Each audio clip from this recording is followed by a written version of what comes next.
इस्लामाबाद में एससीओ की बैठक के लिए विदेश मंत्री एस जयशंकर पाकिस्तान के इस्लामाबाद में हैं। ये सवाल उठ रहा है कि क्या वहां पाकिस्तान से कोई बातचीत होगी। तो आपको बता दें कि विदेश मंत्री ने इससे इनकार किया है। एससीओ की बैठक के लिए वहां पहुंचे हैं हमारे सहयोगी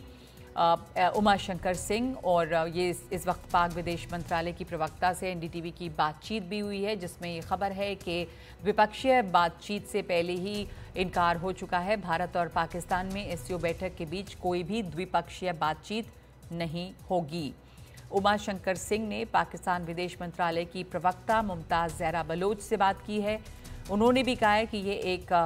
बहुपक्षीय मंच है, मल्टीलैटरल प्लेटफॉर्म है और बाइलैटरल डायलॉग्स एजेंडे पे नहीं है।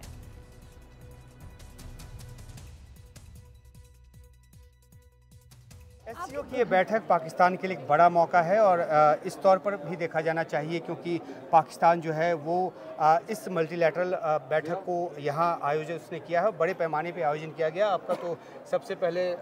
स्वागत है कि आपने एनडीटीवी इंडिया से बात करना मुनासिब समझा। हमारे साथ हैं पाकिस्तान विदेश मंत्रालय की प्रवक्ता मुमताज़ ज़हरा बलोच, अगर मैंने नाम सही बोला है तो सबसे पहला सवाल आपसे यही है कि कितना आपको एक उम्मीद है इस बैठक से, ख़ासतौर पे जिस तरह से पाकिस्तान की माली हालत को लेकर तमाम जो बातें होती है और एक ऐसा फोरम है जहाँ पे इकोनॉमिक कोऑपरेशन को लेकर तमाम जो मुल्क है वो बात करते हैं, तो पाकिस्तान की उम्मीद क्या है इस बैठक से? देखिए, ये जो कॉन्फ्रेंस है ये एससीओ की सेकंड हाईएस्ट फोरम है, जिसमें बिल्कुल आपने ठीक कहा, ये इकोनॉमिक मैटर्स पे फोकस करेगी, ट्रेड पर होगा, क्लाइमेट चेंज पे होगा, और ये एक मौका है जहाँ पर एससीओ के ममालिक इकट्ठे होकर एक प्लेटफॉर्म पर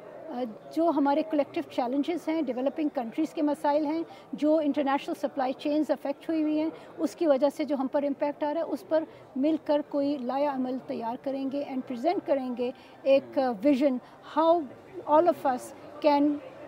डील विद दिस चैलेंज जो हम सबको इम्पैक्ट कर रहा है। जी, एक मौका तो ये है मल्टीलैटरल बातचीत का, लेकिन जब भारत और पाकिस्तान की बात आती है और 9 साल के बाद भारत के विदेश मंत्री जयशंकर यहाँ इस्लामाबाद पहुँच चुके हैं, तो इस मौके को इस तौर पे भी देखा जा रहा है कि दोनों देशों के बीच रिश्तों में जो जमी बर्फ़ है वो कहीं थोड़ी सी पिघले। हालांकि आपने आपका बयान भी सुना है जिसमें आपने कहा है कि कोई द्विपक्षीय बातचीत नहीं होगी, भारत की तरफ से भी बात साफ की गई है, लेकिन कहीं कोई उम्मीद बनती है कि एक छोटी सी कोई शुरुआत अनौपचारिक तौर पर ही सही इस मौके के इस्तेमाल के ज़रिए किया जाए। जी, जिस आपने बिल्कुल ठीक कहा, ये एक मल्टीलैटरल कॉन्फ्रेंस है, इसमें बायलैटरल इश्यूज एजेंडा पे नहीं हैं, और इस पाकिस्तान और इंडिया की बायलैटरल मीटिंग भी प्लान्ड नहीं है। उसके अलावा हम इंडियन फॉरेन मिनिस्टर को वेलकम करते हैं क्योंकि वो आए हैं पाकिस्तान और एससीओ में शिरकत कर रहे हैं। बस एक आखिरी सवाल इसी का सप्लीमेंट्री है कि हमने ये भी देखा है कि एससीओ की जो पीछे की कई सारी बैठकें हुई है उसमें भारत ने ऑनलाइन शिरकत की है, वर्चुअली शिरकत की है, लेकिन भारत के विदेश मंत्री का चलकर यहाँ आना, आप इसमें कुछ पॉजिटिविटी देखती हैं? जी, एससीओ एक इम्पॉर्टेंट ऑर्गेनाइजेशन है। जो भी लोग और जो मुल्क यहाँ पार्टिसिपेट कर रहे हैं वो एक रिफ्लेक्शन है कि एससीओ कितनी इम्पॉर्टेंट ऑर्गेनाइजेशन है, और इस सिलसिले में हम वेलकम करते हैं जो भी यहाँ पर लीडर्स आए, including the Indian foreign minister, जो यहाँ आए हैं और यहाँ पर पार्टिसिपेट कर रहे हैं। शुक्रिया आपका। तो मुमताज़ ज़हरा बलोच वेलकम करती हैं कि नहीं, पहले इनका कर लें इस मुद्दे पर कोई द्विपक्षीय बातचीत जो है वो प्लान नहीं है और